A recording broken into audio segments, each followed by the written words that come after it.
Good morning. It's really lovely to be with you. From England, my name's Tim Buckley, and I know many of you from many travels to Sri Lanka.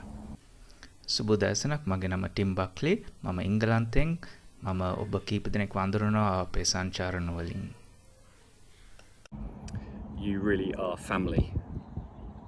And everyone here in England at St Matt's and Bath sends their love and prayers for you all. ඇත්තටම ඔබ අපේ පවුල වගේ bath නගරේ ඉඳන් scent maths සභාවේ ඉඳන් සැවම ඔබට ප්‍රේමය සහ ඔවුන්ගේ ආචාරය යවයි.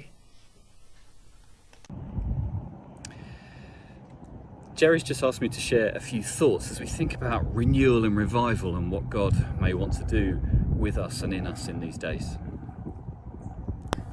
ජෙරි ඉල්ලුව මගෙන් බෙදාගන්න සමහර දේවල් මේ දවස්වල දෙවියන් වහන්සේ මොකද්ද කරන්න බලාපොරොත්තු වෙන්නේ පිබිදීම සහ නැවුම්වීම ගැන.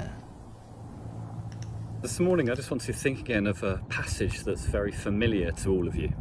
It's found in Matthew 14. අද දවසේ මම කැමති ඔබත් එක්ක ඉතාමත් ප්‍රසිද්ධ පදයක් බෙදාගන්න මතේ 14 ඉඳන්. And it's the story of when Jesus goes to the disciples who are out on the waters in the midst of the storm. මේ බයිබල් පදයේ සඳහන් වෙලා තිබෙනවා යේසුස් වහන්සේ කොහොමද කුණාටුව මැදින් ඒ ගෝලියෝ වෙතට ගිය. Jesus walks on water to those terrified disciples who are straining, we're told, at the oars. මෙම පදයේ සඳහන් වෙලා තිබෙනවා යේසුස් වහන්සේ වතුර මත ඇවිදගෙන ගියා ඒ ගෝලියෝ අමාරුවෙන් ඒ බෝට්ටුව පැදගෙන යන වෙලාවේදී. But here's a question for all of you, for all of us, and it's a question that God is asking me again. නමුත් මෙන්න ප්‍රශ්නයක් දෙවියන් වහන්සේ අපෙන් නැවතත් අසන ප්‍රශ්නයක් තමයි ඔබගෙන් සහ මගෙන් අසන ප්‍රශ්නයක්. What are your dreams? ඔබගේ සිහිනයන් මොකක්ද? What do you long for? ඔබ මොකක් ගැනද බලාපොරොත්තුවක් තබා තිබෙන්නේ? Ephesians 3:20 says this. එපිස 3:20 මෙවැනි දෙයක් සඳහන් කරලා තිබෙනවා. Now to him who is able to do immeasurably more than we all ask or imagine, according to his power that's at work within us, to him be glory.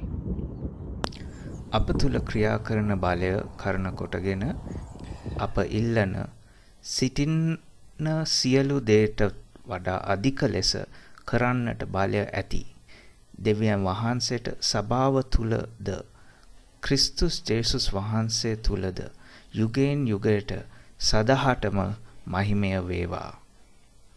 There's a different translation that I really like from an English translation called the Living Bible.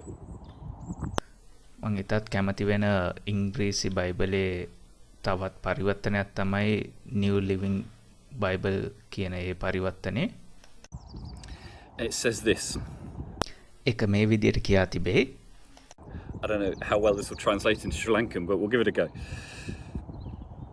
Now glory be to God. මේ වචනේ මම සිංහලෙන් දානවා නම් ඒක කියා තිබෙන්නේ දෙවියන් වහන්සේට මහිමය වේවා.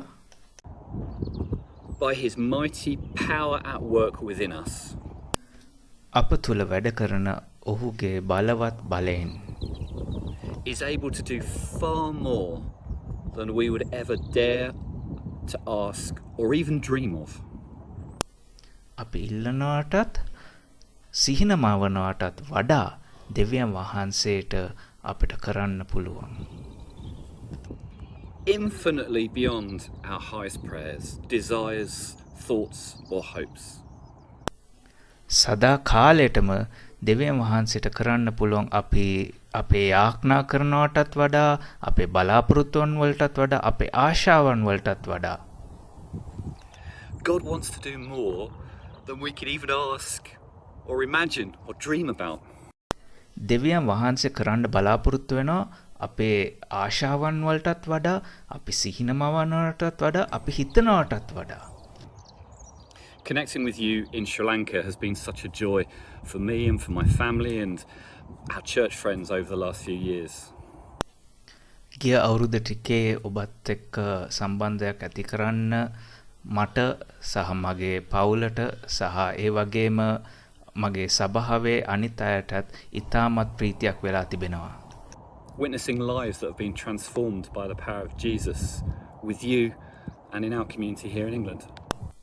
අපි දකිමින් පවතිනවා යේසුස් වහන්සේගේ බලයෙන් මිනිස්සුන්ගේ ජීවිත වෙනස් වෙන ඔබගේ සමාජයේ සහ අපේ සමාජයේ. Witnessing those who have encountered Jesus and been set free by his power. අපි දුටුවා යේසුස් වහන්සේගේ බලය අත්දැකලා මිනිස්සු නිදහස් වෙන එක. And learning to daily walk with him, the Master, to experience more of his love, his glory and his power. ඒ වගේම අපි ඉගෙන ගත්ත ස්වාමින් වහන්සේ සමග හැමදාම ගමන් කරන්න, ඒ ප්‍රේමය අත්දකින්න, ඒ මහිමය සහ ඒ බලය අත්දකින්න. So what about this story, this passage we know so well? I wonder who you identify with in this passage. එහෙනම් මේ බයිබල් පදය අනුව ඔබ කොයි චරිතයත් සමගද ඔබ හඳුනාගන්නේ? Because all through this story there's danger and fear and uncertainty. මොකද මේ කතාවේ පුරාම ඒ අනතුරක්, බියක්, අවදානයක් තිබෙනවා. We know what that feels like at the moment, don't we? We've lived through an incredibly painful couple of years. අපිට පුළුවන්කමක් තිබෙනවා මේවැනි වාතාවරණයක් එක හඳුනා ගන්න. මොකද අපිත් මේ වගේ අමාරු කාලයක යමින් පවතිනවා. This story follows the feeding of the 5,000. මේ කතාව ලියවෙලා තිබෙන්නේ යේසුස් වහන්සේ 5000කට සෙනගට කණ්ඩ දුන්නයින් පසුව. And Jesus sends the disciples ahead by boat. යේසුස් වහන්සේ ගෝලයන්ව යවනවා ප්‍රථමයෙන් බෝට්ටුවකින්, while he goes up the mountain to pray on his own. යේසුස් වහන්සේ ඒ වෙලාවේදී තනියෙන්ම යනවා කන්දට යාඥා කරන්න. And by the evening the boat's battered by the waves. The Greek word literally means that the boat's kind of tortured or tormented or harassed, and they're severely distressed by the storm. දැන් ඒ තුන්වෙනි පැයේදී ඒ බෝට්ටුව කැඩෙන්න පටන් ගත්තම ඒ Greek භාෂාවෙන් පාවිච්චි කරලා තියෙන වචනේ තමයි ඒ බෝට්ටුව වද හිංසා කරලා තිබෙනවා නැත්නම් හිරිහැරයට ලක් වෙලා තිබෙනවා නැත්නම් පීඩාවට ලක් වෙලා තිබෙනවා කියලා. Maybe that's how many of you have felt. I know many have felt harassed and tormented, struggled terribly. ඔබ බොහෝත් අය මේ කාලයේදී මේ වගේ දේවල් වල අත්දකින්න ඇති, ඒ වද විඳින්න ඇති, ඒ පීඩාවට ලක් වෙන්න ඇති, නැත්නම් හිරිහැරයට ලක් වෙන්න ඇති. And after this night-long battle for their lives, the disciples are afraid and they're exhausted. Maybe some of you know what that feels like too. මෙවැනි වූ රාත්‍රියකින් පසුව ගෝලයන් ඇත්තටම බය වෙන්න ඇති, ඒ වෙහස මහන්සි වෙන්න ඇති. සමහර වෙලාවට ඔබත් මමත් මේ වගේ කාලයක් තුලින් යනකොට මෙවැනි දේවල් අත්දකින්න ඇති.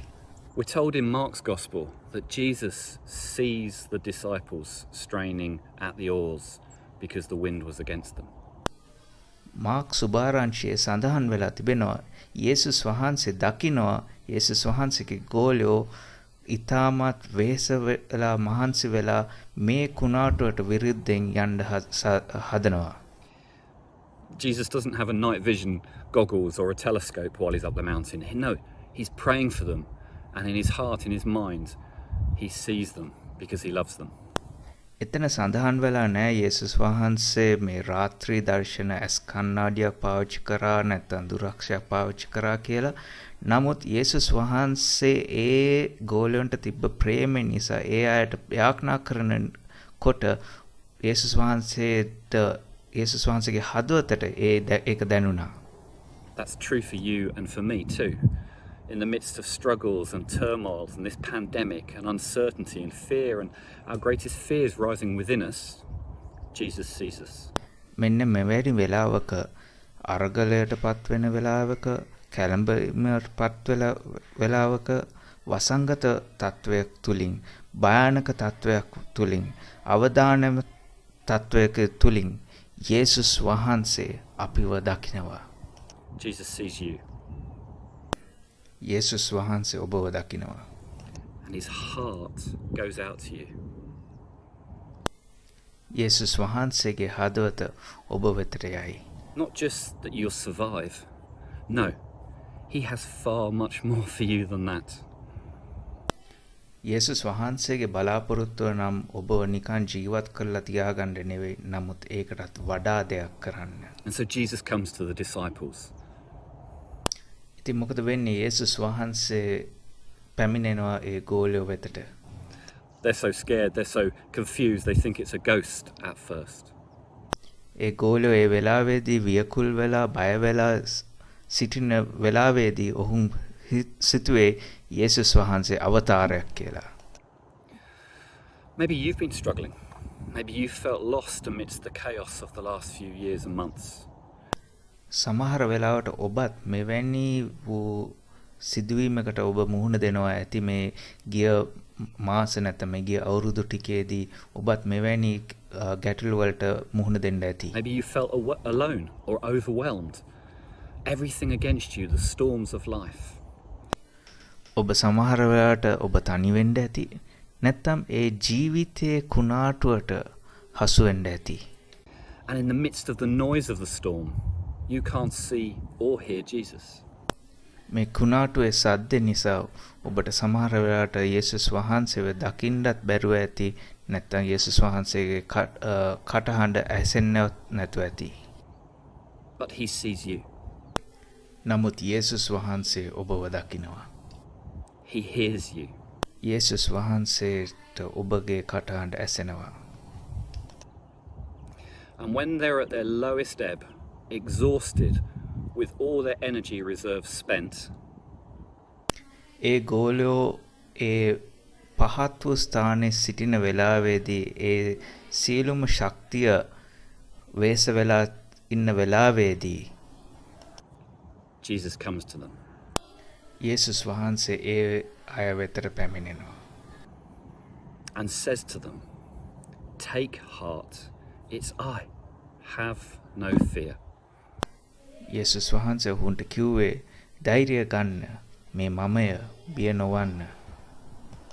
That's his word for you, for me today. අද දවසේ යේසුස් වහන්සේ ඔබටත් මටත් දෙන මේ වචනයමයි. But there's more to it than that. නමුත් මේ විතරක් නෙවෙයි, තවත් තිබෙනවා. We know the rest of the story, don't we? Peter, always the first to open his mouth, says, "Lord, if it's you, let me come to you." අපි මේ කතාවේ ඉතුරු කොටස දන්නවා හොඳටම. පේතරුස් හැමතිස්සම පළවෙනියට කට අරින්න පළවෙනි පුද්ගලයා. And of course he walks on the water. ඒකෙන් පසුව පේතරුස් වතුර ගමන් කරනවා. But I wonder who you would identify with in this story. If you were to place yourself in this story, where would you be? දැන් නිකන් හිතලා බලන්න, ඔබත් මේ කතාවේ සිටියා නම් ඔබ කොයි චරිතයේද ගන්නෙ? ඔබ කොයි ස්ථානයේද ඉඳන් යන්නේ? Maybe you'd be one of the disciples in the boat. සමහර වෙලාවට ඔබත් ඒ බෝට්ටුවේ ඉන්න ගෝලයෙක් වගේ වෙන්න ඇති. Overwhelmed, tired, confused. ඔබත් සමහර වෙලාවට වියකුල් වෙලා, මහන්සි වෙලා, එපා වෙලා ඇති. Asking, "Where's Jesus?" ඔබ අසනවා ඇති, යේසුස් වහන්සේ කොහෙද? Or maybe you'd be Peter, longing to run to him, flinging your legs over the side of the boat and running to the water, to Jesus. නැත්නම් තවත් සමහර අය පේතරුස් වගේ ඒ බෝට්ටුවෙන් පැනලා යේසුස් වහන්සේ වෙතට දුවනවා ඇති. Or maybe you'd be Peter, looking at the waves beginning to sink. එහෙම නැත්නම් ඔබ දැන් පේතරුස් වගේ ඒ කුණාටුව දිහා බලාගෙන දැන් යට වේගෙන යනවා. So why did Peter step out? ඉතින් පේතරුස් ඇයි මේ බෝට්ටුවෙන් එළියට පා තැබුවේ? And why did the others not? අනිත් අය ඇයි එහෙම කළේ නැත්තේ? Sometimes maybe we're afraid to step out because of fear. සමහර වෙලාවට බය නිසා අපි එළියට පා තබන්නේ නැහැ. What if I fail? මම අසමත් වුණා නම්? What if I sink? What if there's no one to catch me? මම යට වුණා නම්? නැත්තම් මාව අල්ලගන්න කවුරුත් හිටියේ නැත්තම් What if no one believes in me? නැත්තම් මං ගැන කවුරුත් විශ්වාස කරන්නේ නැත්තම් I just can't do it. අනේ මට නම් මේක කරන්න බෑ. But Psalm 46 verse 1 says this. නමුත් ගීතාවලියේ 46 පළවෙනි පදයේ මෙවැනි දෙයක් කියලා තිබෙනවා. God is our refuge and strength, an ever-present help in trouble. Therefore, we will not fear. දෙවිඳානෝ අපේ ශක්තියක් හා සරණ වනසේක. හැමදාම විපතේදී අප හට පිළිසරණයක් වනසේක. God says, be still and know that I'm God. දෙවියන් වහන්සේ කියා තිබේ නිස්කල වන්න මා දෙවිඳුන් බව සිතට ගන්න. The truth is, when we're afraid or beaten down, it's hard to imagine a future beyond that. But I believe we live in days where God wants us to dream afresh. ඇත්ත වශයෙන්ම අපි මේ වගේ කාලයක ඉන්න වෙලාවේදී අපිට අනාගතයක් ගැන හිතන්න අමාරුයි. නමුත් සත්‍ය නම් යේසුස් වහන්සේ කැමැත්තෙන් බලාගෙන සිටනවා අපි අලුතෙන් සිහිනයක් මවා ගන්න. He wants you to dare to dream. දෙවියන් වහන්සේට ඕනේ ඔබ සිහිනයක් දැකීමට එඩිතර වෙන්න. About what, you might say? ඔබ අසන්න පුළුවන් මොකක් ගැනද? Well, what are your dreams? ඔබගේ සිහිනයන් මොකක්ද? For life, for work, for family, for ministry, for your church, your neighbours, your city? ඔබගේ ජීවිතය ගැනද? ඔබගේ රාජකාරිය ගැනද? ඔබගේ සේවය ගැනද? ඔබගේ සභාව වෙනුවෙන්ද?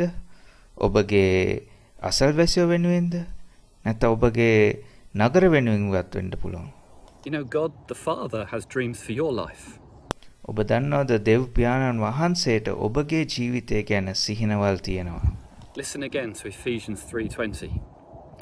Now glory be to God. By his mighty power at work within us is able to do far more than we would ever ask or even dream of. Infinitely beyond our highest prayers, desires, thoughts or hopes. අප තුල ක්‍රියා කරන බලය කරන කොටගෙන අප ඉල්ලන සිතන්න සියලු දේටත් වඩා අධික ලෙස කරන්නට බලය ඇති දෙවියන් වහන්සේට සභාව තුලද ක්‍රිස්තුස් යේසුස් වහන්සේ තුලද යුගයෙන් යුගයට සදහටම මහිමය වේවා. Faith is choosing and believing God's dream for your life.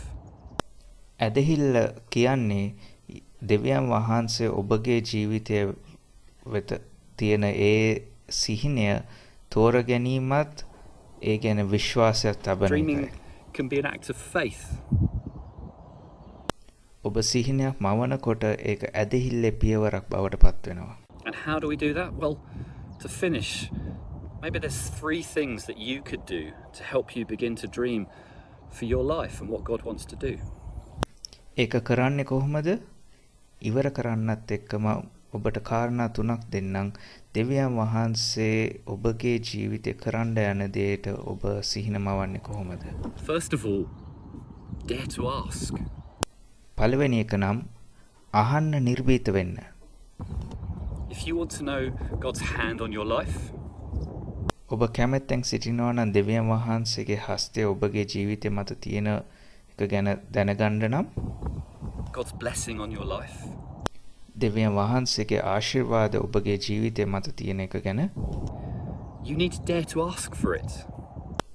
ඔබ එනම් නිර්භීතව ඒ ගැන අසන්න අවශ්‍යයි. Have you asked? God, what's your dream for my life? What do you want me to do? ඔබ කවදාවත් දෙවියන් වහන්සේගෙන් අහලා තියෙනවද? දෙවියන් වහන්සේ ඔබ මගේ ජීවිතය ගැන මොන වගේ සිහිනද තියෙන්නේ? මම මොකද්ද කළ යුතු? Here's a great question. Maybe it will help. මෙන්න ඔබට හොඳ ප්‍රශ්නයක්. සමහරවිට මේක ඔබට උපකාර කරයි. You could ask this: what would I attempt for God if I thought I couldn't fail?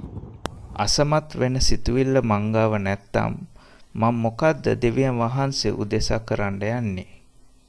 What What would I attempt for God if I thought I couldn't fail? දෙවියන් වහන්සේ උදෙසා මම මොකද්ද කරන්නේ මට අසමත් වෙන හැඟීම නැත්තම්? Is the second thing you can do. Believe God's promises. ඔබට කරන්න පුළුවන් දෙවැනි දේ නම් දෙවියන් වහන්සේගේ පොරොන්දු මත විශ්වාසය තබන්න. Jeremiah 32:27 says this. යෙරමියා 32:27 මෙසේ කියා තිබේ.